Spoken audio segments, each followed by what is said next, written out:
What's good everybody on YouTube? Today I have a banger shoe for you guys. As you can see from the title and thumbnail, I have the 2025 White Cement Air Jordan 4s. Before we get into the shoes, let's take a look at the packaging.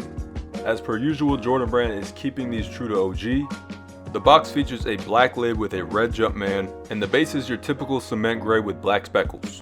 The colorway on these is Summit White, Fire Red, Tech Gray, and Black.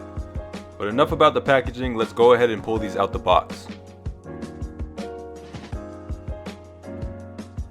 And man, these are actually looking pretty good. As you can see, these include the OG style hang tag as well. The overall quality looks to be pretty up to par, and the leather is pretty firm. This classic returns with a rich full grain white leather upper, cement gray on the wings, midsole, and heel. There's also hits of black throughout the shoe, and the fire red Jumpman on the tongue gives these a nice touch. There's also a pop of red on the Nike Air branding on the outsole. This year's edition of the White Cement 4s pays very close attention to the original from 1989. As you look very closely, the Nike Air also has black paint splatter, which is a very small detail that the 1989 and 1999 releases had, which is also a detail that the 2016 release didn't include. Now this detail is very subtle, you wouldn't really notice it unless you look very closely, but in the natural sunlight it definitely pops out.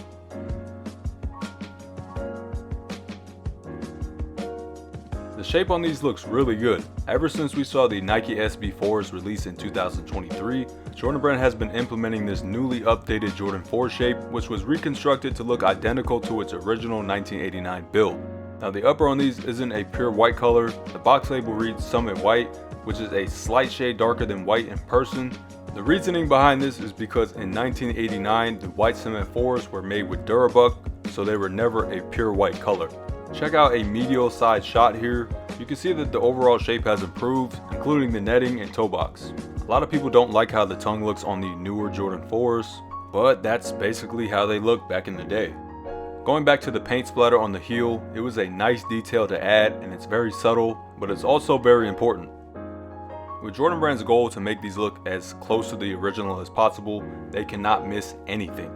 No details. Ever since these leaked last year that they were coming back, a lot of people have been excited. But with Jordan Brand reimagining almost all of the original colorways, it made people wonder if they were going to do the same thing for these. Nope, just like the Black Cement 3s, these are also safe. These are going under the remastered V2 category. Like I said earlier, they did remaster these in 2016, but they missed a ton of details. The shape was off by a mile, and if you remember, they actually retail for $220. That being said, this year's release is set to drop on May 24th for a retail price of $225. So with inflation and all that good stuff, only paying $5 extra for a significantly improved White Cement 4 is a crazy steal. These will be officially dropping in full family sizing, which includes men's, grade school, preschool, and toddler sizing. I was able to get my hands on a pair early, and my pair comes from Jordan Fan Fest, which took place during All-Star Weekend. I talked briefly about it in my last review, but there was an event in San Francisco where they dropped a bunch of Jordans early. These were one of the very few that were available for purchase. It's still pretty crazy that they did that, considering these don't drop until May. But hey, with it being Jordan Brand's 40th anniversary, they've gotta go crazy. I've been talking about the 2025 release a ton, so let's go over the history of each White Cement 4 release. So of course we have the 1989, which is the original release. They had Nike Air on the heel, and as I mentioned earlier, they had a white Durabuck upper. These had the black paint splatter on the Nike Air on the heel. 10 years later they dropped with a slightly different shape in 1999 and still included that Nike Air branding. After years and years had passed, they returned in 2012 with a different shade of gray, and they had the Jumpman on the heel. Once 2016 rolls around, Jordan Brand introduces the new remastered program, where they basically went back and tried to make the retros look as close to the original as possible. But as we know now, the 2016 was pretty far off. You can see that the shape definitely improved from the 2012, but it isn't as close as the 2025. Here's a picture of the black paint splatter detail on the 1989 and the 1999 releases. There was a lot more paint splatter on the 1989 on the left compared to the 1999 on the right. Here's a look of the 2012 and the 2016 releases. The 2012 has obvious differences from the 2016, and as you can see, the 2016 has no black paint splatter on the Nike Air. Are these a top priority for you guys in 2025? Let me know in the comment section below. I've always been a huge fan of the white cement 4s, and no doubt I'm looking to double up on these.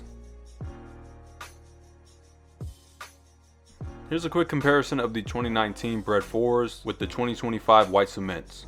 Keep in mind I did wear my Bred 4s a couple of times, but the biggest improvements that you notice right away are the toe box, netting, tongue, and Nike Air logos. There are definitely some major improvements. Next up are the Fire Reds from 2020, which were a pretty good step up. The positioning of the Nike Air logos were updated, the shape was improved, and the tongue was also reconstructed. The military blues finally came back around in 2024 after its long-awaited return since 2012. But this time around they came back with those true OG specs. These had a huge step up from the Fire Red 4s. As you can see, the netting was improved and then upgraded again on this year's white cement 4s. A lot of people weren't too happy of the shade of the military blues, but that was the closest that they could get to the originals. The white cements definitely have another step up in overall build quality with major improvements to the netting, toe box, etc. Here's a comparison shot of the heel tabs.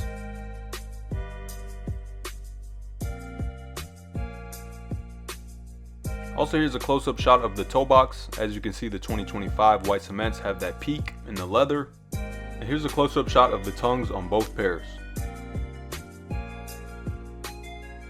Overall, this is a mandatory sneaker to add to your collection this year. I wish I had the 2016 pair to do a comparison with, but I ended up letting those go. In my opinion, this year's version runs laps around the 2016. The overall build quality, shape, and attention to detail are the deciding factors for me. In conclusion, Jordan Brand did these right, and I'm sure you guys will be happy with them. Look out for these to release on May 24th in full family sizing, with men's retailing at $225. Hopefully we see a shock drop on sneakers before these release.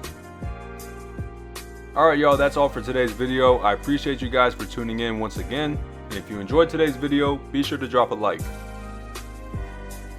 So which shoe would you like to see Jordan Brand remastered next? I know in 2026 we're expecting the black infrared 6s.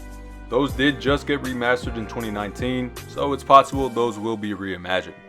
Would love to see the white infrareds in true OG form release as well.